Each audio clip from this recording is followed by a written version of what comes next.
Alors en fait, quand j'étais petite, j'ai beaucoup aimé 2 films qui m'ont vraiment marquée. C'était Karate Kid et Flashdance et du coup, comme beaucoup d'enfants, ben, je me suis mise aux arts martiaux et ensuite à la danse.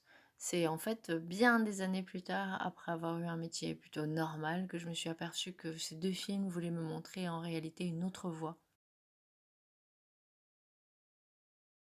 Je sais pas si on peut vraiment parler de valeur. Disons que j'essaie avec mon entreprise de faire vivre de vrais engagements.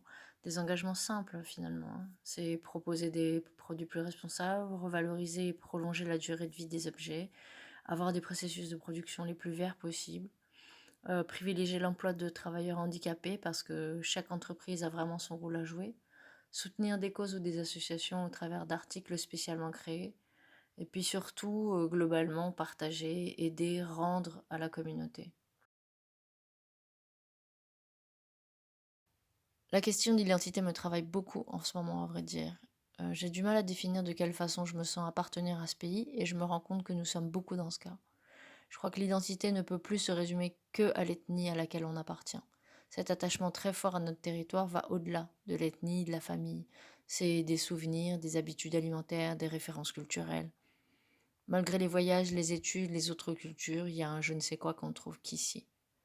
J'ai longtemps eu du mal à me retrouver dans ce qui était exposé comme modèle culturel polynésien. Le travail que je fais aujourd'hui en créant ce que je qualifie de pop culture locale m'a réconcilié avec cette question identitaire.